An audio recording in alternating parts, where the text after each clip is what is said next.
الحمد لله رب العالمين وصلى الله على نبينا محمد وعلى آله وأصحابه أجمعين. اولا موضوع کے طویل ہونے اور آپ لوگوں کی سماع خراشی جو ہوئی ہے اس کے لیے معذرت چاہوں گا، لیکن بات چیزیں ہیں جو وضاحت ضروری ہے. میں آپ لوگوں کے سامنے وہ بات رکھ رہا تھا کہ اختلاف کے آداب کیا ہیں. سب سے پہلی چیز ہم نے کیا رکھی تھی کہ حسن ظن ہونا چاہیے. اس میں ایک عبارت میرے پاس لکھی ہوئی ہے جو کہ دوبارہ آئے ہیں اور بہت اہم ہے، بہت اہم، وہ بات دینا چاہتا ہوں میں. وہ امام ذہبی رحمہ اللہ کی. اس لیے ہم نے کہا کہ میں اپنی طرف سے کوئی بات نہیں کہہ رہا ہوں، میں علماء کے اقوال اور ان کی باتوں کو ہم نے مرتب کر کے آپ لوگوں کے سامنے رکھا ہے. امام ذہبی رحمہ اللہ سیر اعلام النبلاء جلد 5 271 میں لکھتے ہیں، میں ذرا اس کا ترجمہ آپ کے سامنے رکھتا ہوں.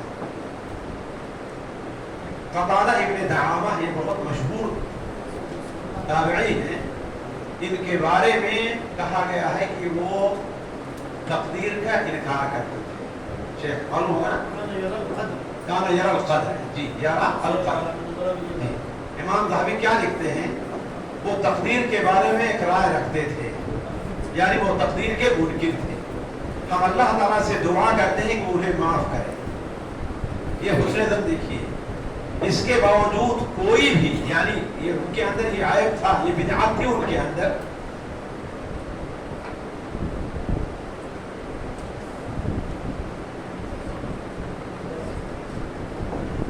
اس کے باوجود کوئی بھی ان کے صدق، ان کی عدالت اور ان کے حافظے کے بارے میں شک نہیں کرتا. آگے لکھتے ہیں امام ذہبی، ان جیسے علماء جو بعض بدعتوں کی شکار ہوئے جس کا مقصد اللہ تعالیٰ کی تعظیم و تنزیہ تھی اور اپنی وسعت بھر تحقیق کی، امید ہے کہ اللہ تعالیٰ انہیں معذور سمجھے گا. اللہ تعالیٰ عادل و حاکم اور اپنے بندوں پر بڑا کریم و مہربان ہے. وہ جو کچھ کرے کوئی اس سے پوچھنے والا نہیں. پھر یہ بھی حقیقت ہے کہ ان میں سے بہت سے ائمہ جن کی حق باتیں زیادہ ہوں اور ان کا حق کا متلاشی ہونا معلوم ہو، ان کا علم وسیع ہو، ان کی ذہانت ظاہر ہو، ان کا نیک ہونا، ان کا ورع اور حق کی پیروی معلوم ہو، تو ان کی غلطیوں سے تجاوز کیا جائے گا. علماء ایسے موقع پر کہتے ہیں اذا بلغ الماء قلتين لم يحمل الخبث. ہے نا، ہے کہ نہیں ہے؟ یعنی اتنا ڈھیر سارا پانی اگر تھوڑی سی گندگی پڑ جائے تو پانی کی طہارت میں کوئی فرق نہیں پڑتا. نہ ہی ہم ان کو گمراہ کہیں گے، نہ ہی ہم انہیں اٹھا پھینکیں گے، نہ ان کی خوبیوں کو بھول جائیں گے. اس کے ساتھ ساتھ یہ بھی حق ہے کہ ان کی یہ بدعت اور ان کی اس بدعت اور غلطی میں ہم ان کی اتباع نہیں کریں گے اور امید رکھیں گے کہ انہوں نے توبہ کی ہوگی، اللہ تعالیٰ معاف کر دیا ہوگا. تو یہ ہے علماء جو حسن ظن رکھا کرتے تھے. علی کل حال میں آپ لوگوں سے یہ بات کہہ رہا تھا کہ اختلاف، افتراق اور باہمی فتنے کا یہ نقصان ہے کہ نہ بن جائے. یہ ایک ادب ہے کہ ہم اگر کسی سے اختلاف کریں تو ہم اس کے خلاف اپنا ایک محاذ نہ تیار، اپنی ایک جماعت نہ تیار کر لیں. میں مثال دے رہا تھا جس کا بھی میں بھی مشرقی ہند کی طرف گیا تھا تو بہار کے بعض صوبوں میں وہاں ایک امام تھے، فاضل ہیں، سنابل سے فارغ ہیں، اور ان کی نیک نیتی یہ دیکھیے کہ ان کو وہاں سے زیادہ تنخواہ بامبے میں مل رہی تھی، سہولت تھی، بچوں کے رہنے ہر چیز کی. لیکن انہوں نے یہ دیکھا کہ یہاں جماعت نہیں ہے، یہاں میری زیادہ ضرورت ہے. انہوں نے بڑی تنخواہ کو، اب ایسا شخص ہے، صرف ایک چھوٹا سا مسئلہ ہوا، انہوں نے یہ کہا کہ تراویح کی اجرت لینی جائز. کیا کہہ دیا؟ تراویح کی اجرت لینی جائز ہے. اس کے اوپر اب ایک شخص جو دیکھنے میں بھی غیر شرعی، اس کا لباس غیر شرعی، اس کی صورت، لیکن اپنے طور پر علامہ بن بیٹھا ہے. لوگوں کا محاکمہ بھی نہیں بلکہ لوگوں کا کے بارے میں فیصلہ کرنا شروع کر دیتا, ان کے خلاف ایک محاذ تیار کر لیا. اب ان کو برا بھلا کہا جا رہا ہے, ایک فاسق اور فاجر شرابی کو ان کے پیچھے لگا دیا, وہ ان کو گالی دیتا ہے اور کہ تم حرام خور ہو. اگر تھوڑی دیر کے لیے فرض کر لیں کہ اگر یہ چیز جو ہے ناجائز ہے, اس کے لیے حل ہو سکتا ہے کہ تم جامعہ سلفیہ بنارس ہے, محمدیہ ہے, جامعہ محمدیہ ہے, فیض عام ہے, یہ بڑے بڑے جو مدرسے ہیں انہیں لکھ کر کے بھیجو کہ اس بارے میں کیا حکم ہے کہ نہیں. اس بارے میں ولو کیا ہے ولو ردوه الى الرسول والى اولي الامر منهم لعلمه الذين يستنبطونه منهم. ایسے موقع پر اللہ میں کیا حکم دے رہا ہے کہ اگر کوئی فتنے اس کی باتیں لے کر کے اڑ کھڑے ہوتے ہیں, فتنہ کھڑا کر دیا, شور مچانا شروع کر دیا کہ یہ حرام کھاتا ہے, دیوبند کا فتویٰ ہے کہ تراویح کو اجرت دینا جائز نہیں ہے, ان کا فتویٰ لینا جائز نہیں ہے. بھائی دیکھیے فتویٰ کسی اور تناظر میں دیا جاتا ہے, ورنہ اس وقت اہل سنت و جماعت کے تمام لوگ اس کے اوپر متفق ہیں کہ یہ اعمال عبادت جو ہے اس کے اوپر مدرس ہے تو, محفظ ہے تو, امام ہے تو اس کو اجرت دی جائے گی, ہے کہ نہیں. دیوبندی مذہب پڑھانے والے اجرت لیتے ہی نہیں لیتے, ہے کہ نہیں. کیوں؟ اس لیے کہ اگر یہ اسلام جو ہے اس نقطے پر غور کریں, اسلام جلب مصالح اور دفع مفاسد کے لیے, اسلام جلب مصالح اور دفع مفاسد کے لیے ہے. اسی لیے تو یہ الگ مسئلہ ہے کہ ہم اس کو قبول کریں یا نہ قبول کریں. بعض علماء فقہی اصول استصلاح اور استصحاب کے قائل ہوئے ہیں نا, انہی چیزوں کو سامنے رکھ کر کے نا ہم ان کو ہوا پرست کہہ دیں, ان کے خلاف محاذ بنا کر دیں, نعوذ باللہ من ذالک. تو کہنے کا مطلب یہ ہے کہ اختلاف ہو ضرور, لیکن افتراق اور باہمی فتنے کا سبب نہ بن جائے. امام تیمیہ رحمہ اللہ لکھتے ہیں کہ علمی و عملی مسائل میں بحث و مناظرہ کے باوجود سلف میں باہمی محبت, بھائی چارگی, ایک دوسرے کا احترام باقی رہتا تھا. اگر دو مسلمان کسی چیز میں اختلاف کی وجہ سے ایک دوسرے سے کنارہ کش ہو جائیں تو دنیا میں مسلمانوں کے درمیان اخوت و بھائی چارگی باقی نہ رہے. ایک بڑے محدث ہیں, شیخ جانتے ہوں گے, یونس الصدفی رحمہ اللہ, امام مسلم رحمہ اللہ کے استاد ہیں اور آج کی اصطلاح میں سلفی عالم. وہ کہتے ہیں ما رأيت أعقل من الشافعي ناظرته يوما في مسألة ثم افترقنا ولقيني أي الشافعي فأخذ بيدي ثم قال يا موسى ألا يستقيم أن نكون إخوانا وإن لم نتفق في مسألة, ألا يستقيم أن نكون إخوانا وإن لم نتفق في مسألة. تو یہ سلف کا قاعدہ رہا ہے.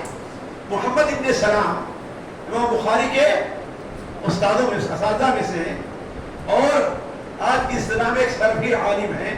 ان کا مناظرہ رہا کرتا تھا مشہور فقیہ حنفی اور متشدد فقیہ عالم, جسے ہم نے وہاں کے سڑے ہوئے حنفی ہے کہ نہیں ہے, احمد ابن حفص رحمہ اللہ.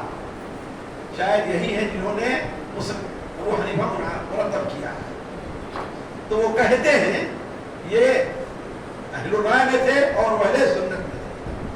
تو محمد ابن حمد الغنجار کہتے ہیں قلت لابن سلام كان لابن سلام مصنفات في كل باب من العلم وكان بينه وبين ابي حفص احمد بن حفص الفقيه مودة واخوة مع تخالفهما في المذهب.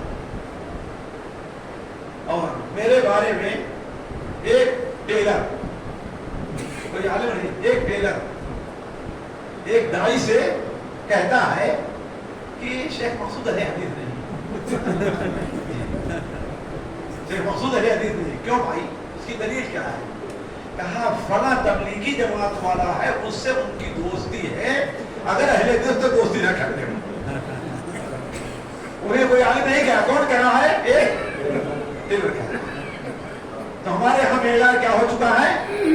یہ ہو چکا ہے۔ ایک صاحب صرف اردو میں ٹھیک سے پڑھے لکھے نہیں ہیں، آ کر کہنے لگے ہم سے، ہمارے سامنے کہا ٹھیک ہے لیکن امام ابن تیمیہ نے جہاں تصوف پر بات کی ہے بڑی ٹھوکریں کھائی۔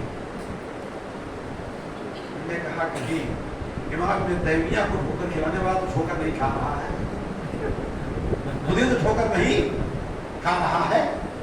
تو ہمارے بھائی شیخ ابو الحسن بیان کرتے ہیں کہ مولانا خلیل احمد سہارنپوری رحمہ اللہ، جانتے ہیں آپ، صاحب البدر المجہول، حنفیوں کے متشدد علماء میں سے، اور شاید انہوں نے نیات کا علم اللہ تعالیٰ کو، لیکن اسلوب سے پتہ چلتا ہے بدر المجہود کو اور المعبود کی مخالفت میں لکھا ہی ہے کہ ہمارے لوگ کہیں اور معبود پڑھنے لگے لہذا بدر چلے انہوں نے لکھی ہے، اور انہی کی کتاب کیا ہے؟ المحنت ہے نا، جس میں ماتریدیت کو انہوں نے اور تصوف کو بھر دیا ہے کہ نہیں شیخ؟ لیکن اس کے باوجود ہمارے بھائی شیخ دفن بیان کیا کہ جب وہ دلی آتے تھے اور یہاں پر شیخ الکل محدث دہلوی رحمہ اللہ تھے، تو کہا اس دن شیخ الکل بچوں کو چھٹی دے دیتے تھے اور ان کے ساتھ بیٹھ کر کے علمی مذاکرہ مشغول ہو رہے ہیں۔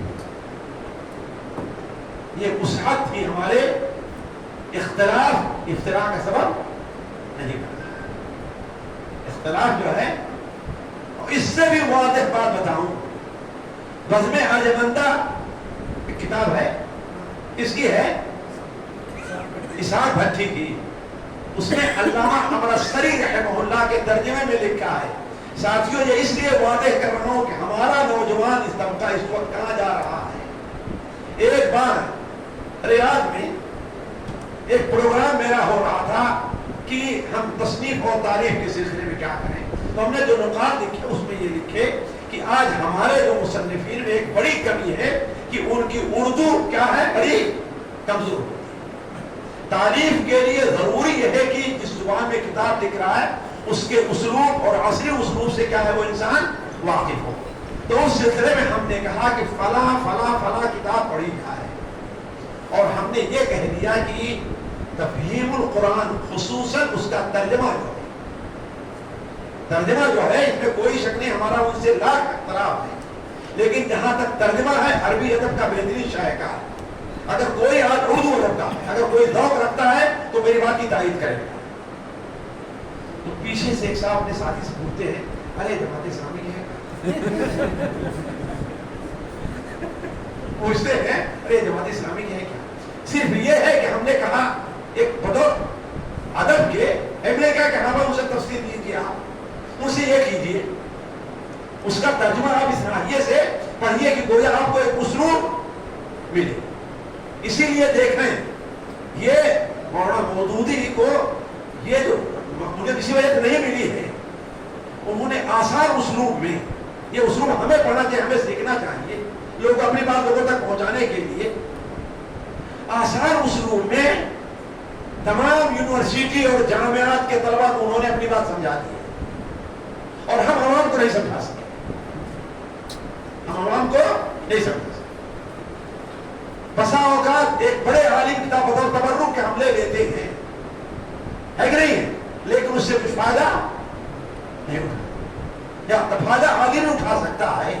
تو کہنے کا بات یہ ہے کہ بزم عاجمندہ کے اندر لکھا ہوا ہے کہ علامہ مولانا امرستری رحمہ اللہ کا ایک محمد حبیب جو سیاست کے لیڈر تھے، ان کے ساتھ ایک دوسرے کا مکالمہ چلتا تھا، سیاست میں وہ بدعت کے خلاف بدعت پر لکھتے اور علامہ امرستری اہل حدیث میں ان کے اوپر رد کرتے تھے۔ ایک بار علامہ امرستری کو معلوم ہوا کہ وہ شخص بیمار ہے، وہ شخص بیمار ہے، امرتسر سے لاہور گئے، امرتسر سے لاہور گئے، ان کی عیادت کی، ان کے پاس بیٹھے اور چپکے سے تکیہ کے پیچھے ان دنوں میں 1000 روپے رکھ دیا، ان دنوں میں آج جو لاکھوں کے برابر ہوگا کیا، اور وہ جان گئے دیکھ لیا واپس کرنا چاہے کہا نہیں نہیں نہیں آپ ضرورت مند حاجت ہے زبردستی اللہ علیہ وسلم اس کو چھوڑ کر کے وہاں پر چلے. باہمی اختلاف یہ سبب نہیں بن گیا کہ ہم بلکہ یوسف یا فلاح الدین یوسف رحمہ اللہ نے ایک بات یا ایک ہی اسحاق بھٹی دونوں میں سے کسی نے الاعتصام میں لکھا اور ہم نے پڑھا اس کو کہ جن دنوں علامہ عمر السری رحمہ اللہ کا مکالمہ غازی محمود دھرمپال سے چل رہا تھا. یہ اصل میں مسلمان تھے, مرتد ہو گئے ہے نا, اپنا نام دھرمپال رکھا. پھر اس کے بعد علامہ عمر السری سے مناظرہ اور قاضی سلیمان منصور پوری رحمہ اللہ کے ایک فتوے سے وہ دوبارہ اسلام میں داخل ہو گئے. لاہور کی گلی میں ایک بار علامہ عمر السری جا رہے تھے, دیکھا ادھر سے قاضی محمود دھرمپال آ رہے ہیں, آگے بڑھ کر کے دوڑ کر کے ان کو چپٹا لیا اور کہا کون کہتا ہے ہم دونوں میں جدائی ہو, کون کہتا ہے کہ ہم کیا ہے ہم دونوں میں جدائی ہوگی, یہ ہوائی کسی دشمن نے اڑائی ہوگی ہے کہ نہیں. تو کہنے کا مطلب اس اختلافات کے باوجود بھی یہ چیزیں آپس میں دشمنی اور اختلاف کا سبب نہیں بنی ہے. اگر جو علماء کے جو ہمارے جو مشاہدات علماء کے بارے میں اگر نقل کرتا چاہوں تو کہہ دوں قاری طیب صاحب سخت قسم کے اشعری تھے, وہ صوفی تھے, بلکہ ان کی مجلس میں میرا ایک شاگرد حاضر ہوا, وہ کہتا ہے کہ قاری صاحب نے کہا کہ ملکی اکبر من ملک اللہ, امام مالک طرف منقول کیا کیا ملکی اکبر من ملک اللہ, میرا ملک اللہ کے ملک سے بڑا ہے. وہ کیسے؟ یہ صوفیت کی شطحات ہیں, ان کی لندرانیاں اور بکواس ہیں ان کی. ملکی اکبر میں ملک اللہ کہا اس لیے کہ ہم سب اللہ کے ملکیت میں داخل ہیں, لیکن ہم وہ لوگ ہیں کہ ہماری ملکیت میں اللہ تعالیٰ بھی ہے, لہذا ہمارا ملک کیا اللہ کا, یعنی یہ نظریات ہیں ان کے, اتنا تصور میں ڈوبے ہوئے تھے. لیکن بنارس میں جب گئے ہیں اور جامعہ سلفیہ بنارس کی جب زیارت کی بنارس جانے کے بعد انہوں نے تو ان کے اعزاز میں جامعہ سلفیہ بنارس میں بچوں کا جلسہ منعقد کیا, انہوں نے خطاب کیا. آج ہمارے یہاں پائی جائے گی بات, یہ اسات پائی جائے گی, سنتے ہیں. تو کہنے کا مطلب یہ ہے کہ اگر یہ چیز ہے اختلاف تو ہمیں کیا ہے باہمی فتنے اس کا سبب عدم ایک اور ہے. اگر کوئی شخص جی ہاں اگر کوئی شخص اپنے اجتہاد سے کسی مسئلے پر عمل کرتا ہے تو اس پر انکار نہیں کیا جائے. اگر کوئی شخص یہ ادب ہے, لیکن اس کا میرے انکار نہ کرے یہ معنی نہیں کہ اس سے بحث نہ کی جائے, اس سے سمجھایا نہ جائے, اس کے سامنے حق رکھا نہ جائے, دلائل رکھے جائیں, لیکن وہ ہم سے نہیں مطمئن ہوتا تو یہ بات نہیں ہے کہ ٹھیک ہے اس کے پیچھے نماز نہیں, ٹھیک ہے نہیں مانتے ہم اپنی جماعت الگ کر لیں گے. جیسے یہاں کچھ جاہل لوگوں نے کیا کہ عید الگ پڑھنا شروع کر دیا, ہے نا, صحیح نہیں صحیح ہے. صرف اس مسئلے میں کہ جمعیت نے ہمارا وہ مسئلہ قبول نہیں کیا کہ ہاں بھائی ایک جگہ کی رویت ہر جگہ مقبول ہے نہیں ہے. تو یہ نہیں ہے کہ ہم اگر کوئی شخص اپنے اجتہاد سے کسی مسئلے پر عمل کرتا ہے تو ہم اس کے خلاف حرم بغاوت بلند نہیں کریں گے. ٹھیک ہے, ہماری رائے ہماری رائے ہے. حضرت عبداللہ بن مسعود کی رائے کیا تھی کہ 2 رکعت پڑھی جائے, ہے کہ نہیں. علامہ البانی کی رائے کیا تھی کہ سینے پر ہاتھ رکوع کے بعد نہ رکھا جائے. لیکن ایک آدمی اپنے اجتہاد سے عمل کر رہا ہے. حضرت عبداللہ مسعود نے 4 رکعت پڑھی ان کے پیچھے, الگ جماعت نہیں بنائی کہ بنائی الگ جماعت نہیں, پیچھے ان کے پڑھی. اور علامہ البانی جس کو بدعت کہتے ہیں وہی کام کیا ہوا ہے. اس لیے کہ امت کی اجتماعیت, امت کا یعنی اختلاف نہ کرنا یہ بڑی عظیم چیز ہے. اس کے لیے بہت سی قربانیاں انسان کو دینے کی ضرورت ہے. آج یہ ہے کہ ہم مدرسے میں پڑھاتے ہیں, ہماری بات نہیں مانی جاتی, ہم اپنا دوسرا مدرسہ بنا لیں گے. جمعیت کے اندر ہماری بات ہم اپنی دوسری جمعیت قائم کر لیں گے, ہے کہ نہیں. اس قسم کے لوگوں کے بارے میں خطرہ ہے مجھ کو, واللہ اعلم. کہ وہ آیت نہ ہو والذین اتخذوا مسجدا، جی اس کے کیوں ہے مسجد ضرار کیوں کہا اللہ کے رسول نے؟ تفریقا بین المؤمنین، پہلی چیز کیا بنائی؟ تفریقا بین المؤمنین وارصادا لمن حارب اللہ ورسولہ۔ پہلا سبب کیا ہے؟ تفریقا، اس کا مطلب یہ ہے کہ ہر وہ چیز جو بطور تفریق کے ہو اس کا حکم کیا ہوگا؟ ضرار کا ہوگا۔ اس لیے دیکھیں صحابہ کرام رضوان اللہ علیہم اجمعین، آپ ذرا دیکھ لیں صحابہ کرام اللہ کے رسول صلی اللہ علیہ وسلم ایک شخص کو امیر بنا کر کے بھیجتے ہیں، ہے کہ نہیں؟ وہ نماز پڑھاتا ہے، سورہ فاتحہ پڑھتا ہے، کوئی اور سورت پڑھتا ہے اور پھر قل اللہ پڑھتا ہے۔ لوگ اعتراض بھی کر رہے ہیں، انکار بھی کر رہے ہیں، لیکن اس کے پیچھے نماز پڑھنا چھوڑا۔ اور اس سے بھی بڑی بات ساتھیو، جو ابو داؤد کی وہ روایت حضرت عمرو بن عاص رضی اللہ تعالی عنہ لوگوں کے نزدیک ان لوگوں کے حالت جنابت میں نماز پڑھا رہے ہیں، یہی تو سمجھا ان لوگوں نے نا، تبھی تو آ کر کے شکایت کی کہ اللہ کے رسول صلی اللہ علیہ وسلم سے کہ اس نے حالت جنابت میں نماز پڑھائی۔ گویا کہ ان کے نزدیک کیا ہیں؟ ناپاک ہیں، ان کا وضو نہیں ہے، لیکن پھر بھی جماعت پڑھی ان کے پیچھے۔ سوچیں ہم کہاں جا رہے ہیں، کس سلفیت کے دعوے دار ہیں ہم، کس کتاب و سنت کے متبع اپنے کو مانتے ہیں؟ یہ حدیث ہے کہ نہیں کہ کہیں میں دوسری جگہ لے رہا ہوں؟ ایسا ابو داؤد کی روایت ہے نا، بخاری معلقہ ہے، دیکھیے شیخ بتا رہے ہیں بخاری میں معلقہ ہے، یہ سمجھ رہے ہیں کہ ہاں یہ ناپاک ہے، پھر بھی اس کے پیچھے نماز پڑھ رہے ہیں۔ آ کر کے اللہ کے رسول کے سامنے یہ مسئلہ رکھا، حضرت عمر نے اپنی وجہ واضح کر دی، آپ صرف مسکرائے، لیکن آپ نے کہا تم نے غلط کہا، ہم نے فرمایا تم نے، تو کہنے کا مطلب یہ ہے ساتھیوں کہ ایسی صورت میں کیا ہونا چاہیے کہ ہمارا افتراق اور گروپ بندی، باہمی لڑائی، ایک دوسرے کے اوپر حملہ کرنے، ایک دوسرے کے نیات کے اوپر حملہ کرنے، ایک دوسرے سے الگ اپنی مسجد قائم کرنے، اپنی عید قائم کرنے، جمعہ قائم کرنے، اسلام اس کی اجازت نہیں دیتا ہے۔ ایک اور چیز آتی اختلاف، ادب اختلاف کے ادب یہ بھی ہے کہ ٹائم دیکھ رہے ہیں، میں جلدی بند کروں گا انشاءاللہ۔ لا یعنی بحث و جدال سے پرہیز کیا جائے، لا یعنی بحث و جدال سے پرہیز کیا جائے، ٹھیک ہے، حدیث کی روشنی، قرآن کی روشنی میں آپ اس کو سمجھائیے، آپ اپنے طور پر 100% آپ کو یقین ہے کہ آپ حق کے اوپر ہیں، لیکن سامنے والا آپ سے متفق نہیں ہے، تو اب جو ہے بلا وجہ کی بحث میں نہیں پڑنا ہے۔ کیوں؟ اس سے معاملات شیطان درمیان میں کودے گا، معاملات زیادہ بڑھائیں گے، کہیں گے ٹھیک ہے بھائی آپ کو اپنی رائے ہے، ہماری اپنی رائے ہے۔ اسی لیے نبی کریم صلی اللہ علیہ وسلم نے کیا مجادلہ اور کٹ حجتی سے منع فرمایا، ما ضل قوم بعد هدى كانوا عليه الا عوتوا الجنة۔ ما ضل قوم، غور کریں حدیث کے الفاظ، ما ضل قوم بعد هدى كانوا عليه الا عوتوا الجنة، یعنی جدال میں پڑے امت ہلاک اور برباد، امت گمراہی کی شکار ہو گئی۔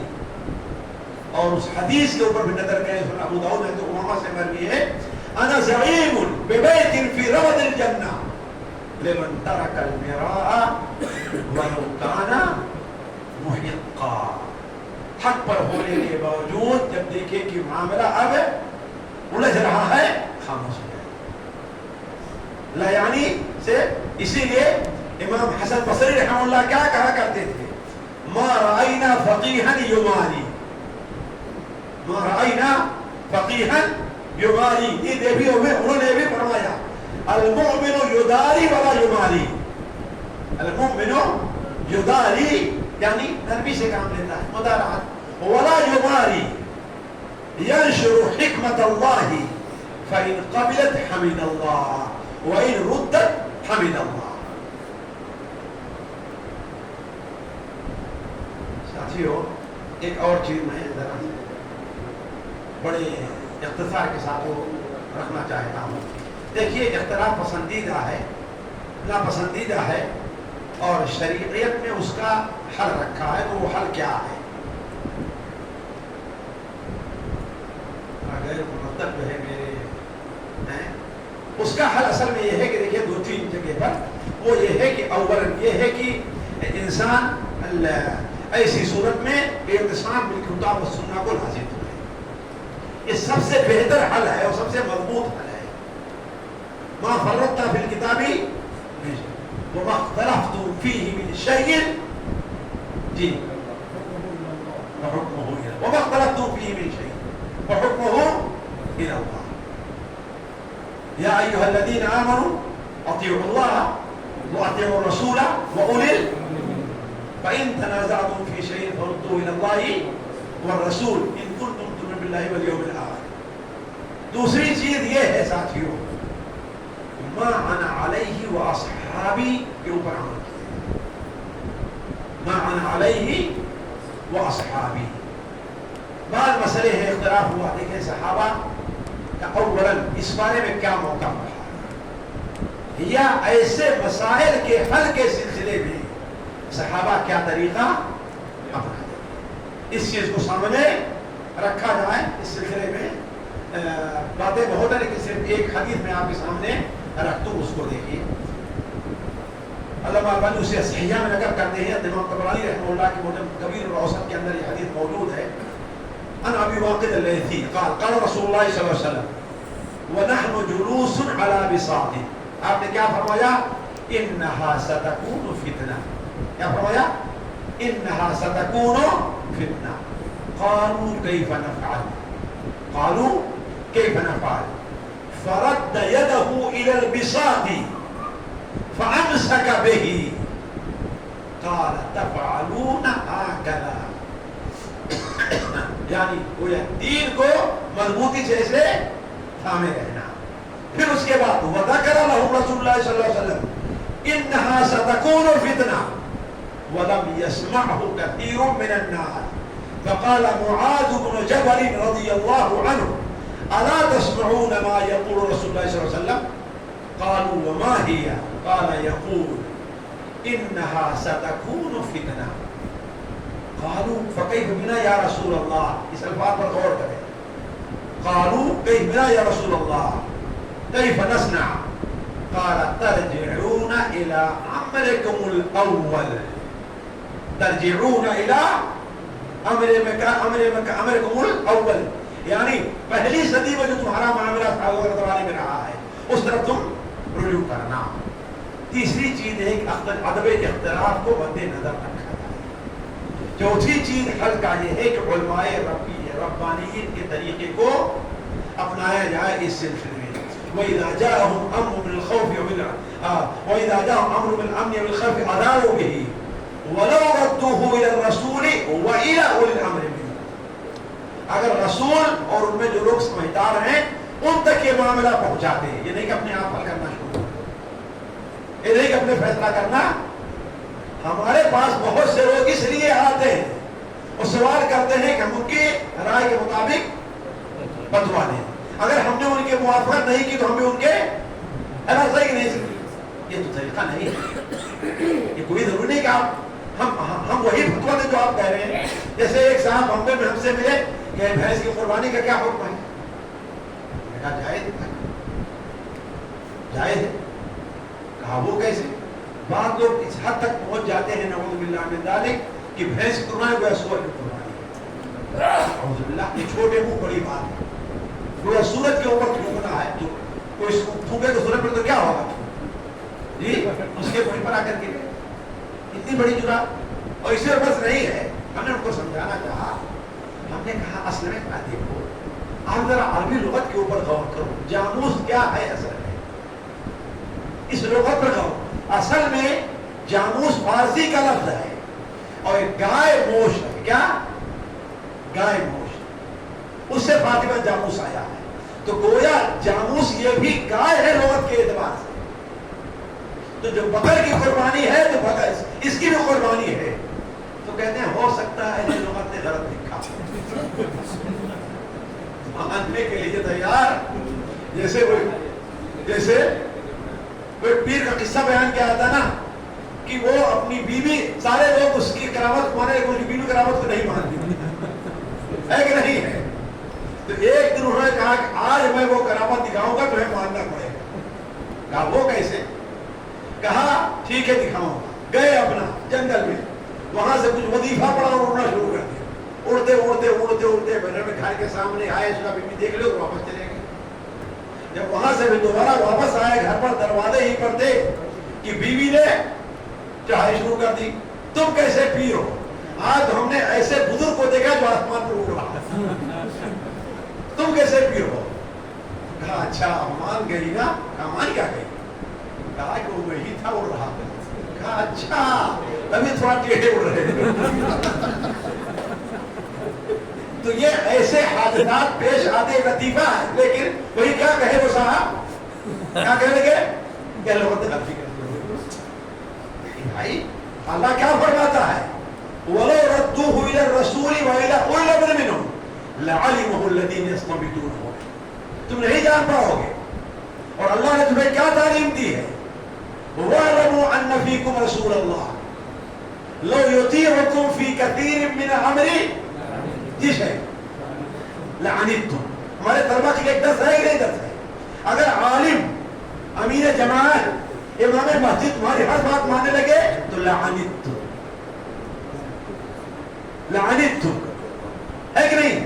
تو کہنے کا مطلب یہ ہے جو علماء ربانیین ان طرف رجوع کیا جائے, ان کے طریقے کو اپنایا جائے, مسئلے کا شرعی حق تلاش کیا جائے, مسئلے کا شرعی حق تلاش کیا جائے.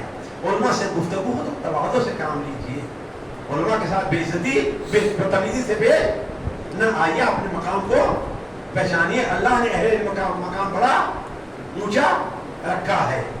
آپ نے کیا بیان, لیس منا من لم یرحم صغیرنا ولم یوقر کبیرنا, اور مسند احمد کی روایت ہے ولم یعلم لعالمنا حق, ہمارے عالم کے حق رکھا. تو تواضع عالم کے حق کو پہچانیے. اللہ کل حال اس کے ساتھ ساتھ انسان اخلاص کو مد نظر رکھے. ساتھیوں میں اپنی بات یہیں پر روکوں گا, کئی چیزیں ہیں لیکن ایک ہی وہ پھر کسی موقع سے آپ کے سامنے. اللہ تعالیٰ سے دعا ہے کہ اللہ تعالیٰ ہمیں اور آپ کو باہمی اختلافات سے بچائے, ہماری جماعت کو انتشار سے اللہ تعالیٰ محفوظ رکھے. ہماری جماعت میں جو انتشار پایا جا رہا ہے, ہمارا نوجوان جو جذبات میں آ کر کے بعد اردو پڑھے لکھے لوگوں اور ان کے ساتھ مل کر کے ان سے بھٹک رہا ہے, اللہ تعالیٰ ہمارے نوجوانوں کی حفاظت فرمائے, اللہ تعالیٰ ان کی اصلاح فرمائے. سبحانک اللہم و بحمدک اشہد ان لا الہ الا انت استغفرک و اتوب الیک.